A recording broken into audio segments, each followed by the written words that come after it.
welcome back to part 2 of 8 for ODS. I am still sitting here shining my boot because I shined the other one, so now I need to shine both of them and make sure they both look good because I have a briefing I need to go to in about 3 hours. So today's installment, we're gonna go ahead and talk about military bearing. I say as I'm just sitting here double tasking and shining boots. With military bearing, when you get there, you're gonna be in a student situation. And that means that there are going to be people that are giving you orders, and maybe you've never taken orders before, especially if you're not prior enlisted. Maybe you're used to being the smartest one in the class, or you're used to having people come to you, but it's going to be important that when your teaching team gives you orders that you need to listen to them, even if it seems ridiculous, like keep your hair up in a bun, don't wear this with that, tie your shoes this way. Just set aside your pride. Set aside what you think you know and just do it. If you want to make it as easy as you can, keep your head down, but be aware that you're going to be taught how to be a leader, but that does not mean that you lead your teaching team. They will lead you and you can lead others later. It's 5 weeks. You can just get through it. The second high thing that I really suggest is that when you speak with anyone at all, the correct response is yes or no. A lot of the students at my ODS class said yeah. And that's just not very military professional. When you're talking to someone else, you're gonna be like, yes, senior chief, no, senior chief, yes, sir, no, ma'am, something along those lines. Especially if you end up with my senior chief, he will throw out the biggest fit if you say, yeah. I'm feeling lazy, but here they are, 2 boots, both somewhat shined. All right, when you're at ODS, there are authorized times for everything. There are authorized times for eating, there's authorized times for sleeping. As crazy as this sounds, when you go to sleep, it has to be 10 o'clock at night or 2200. It's 5 weeks. That's the motto. It's 5 weeks. You can do it. There will also be authorized times for talking, for relaxing. Just know these times and don't push your boundaries when you are at lunch or breakfast or dinner. Chow. When you're at chow of the daily variety, do not talk unless you are authorized to talk. And if you are authorized to talk about particular subjects, only talk about those particular subjects. In addition to chow, they're going to teach you how to sit at chow and how to behave at chow. It's not how it is in the Navy, but that's how they want you to learn it there. And it is important that you just do exactly as they say and be very mindful of it. So when you sit there, you need to sit up straight. You need to have your hands like knife hands. You need to have them on your lap unless you're using them for something. You need to set up your plate the way they want it to be set up. It sounds crazy, but if you want to know what crazy is, check out the Officer Candidate School or OCS meal. That's crazy. Okay, you're gonna feel so wonderful that you're going to ODS. And for everyone that's going to OCS, I'm really sorry. I saw what you had to go through. ODS sits right down the cafeteria from you. We see you guys out in the field and I feel so bad for you, but I admire you for making it. So good job on you, ODS. Be thankful. It's gonna suck, especially if you're married and you're separated from your family, but it's only 5 weeks versus 12. There's no chance of rollback. You can make it through this. Just make sure you keep your priorities in check. So when you are doing your uniform inspection, so you're finished with your meal and you just have to sit there, the best thing that you can learn is the 1,000-yard stare. For the 1,000-yard stare, you're not going to make direct eye contact with someone. You're just going to make it with like a very particular spot on the wall or a painting or something, but something directly in front of you, not up, not down, left, right, just something directly in front of you. And then you're just going to zone out. I can't really explain it, but it's just like when you're looking at someone and all of a sudden you're like I don't know if you could see that on camera or not, but that's what it looks like. Just zone out, basically. Stare at one thing and zone out. And don't be like tap, tap, tap, tap, tap, tap, tap, tap. Okay, your legs are not drums. They will make sure you know that. Do not have your hands in your pockets. It's not just Navy, it's military-wide. Do not put your hands in your pocket unless you're retrieving something.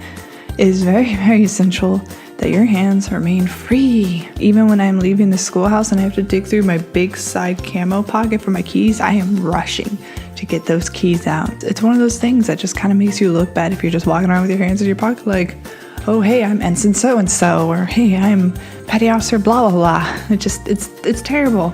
So just adjust to it. Do not walk and eat. Do not walk and drink. That is another very big thing. When you are there, they will be teaching you to walk with your books in your left hand and your water bottle in your right. That is not correct in the real Navy, but while you're there, they're going to be teaching you a couple things incorrect, a lot more correct than incorrect. In the actual Navy, you always want to keep your right hand free so that you're ready to salute, especially since you're going to be an officer, you're going to be saluting a lot. make sure that you are aware of what actual Navy is like versus what ODS is like. And while you're there, make sure you follow ODS. Don't walk up to your teaching team and be like, well, I know for a fact that Jess and Jackie's YouTube channel said that I need to make sure my right hand is free.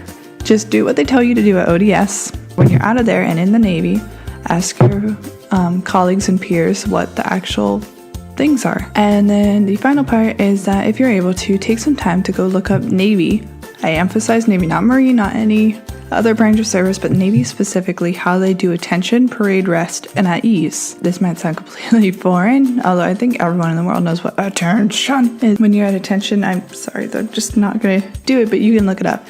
You're stiff like a board, your hands are fisted up with your thumbs like this, and your thumbs are gonna line up with the hem of your pants.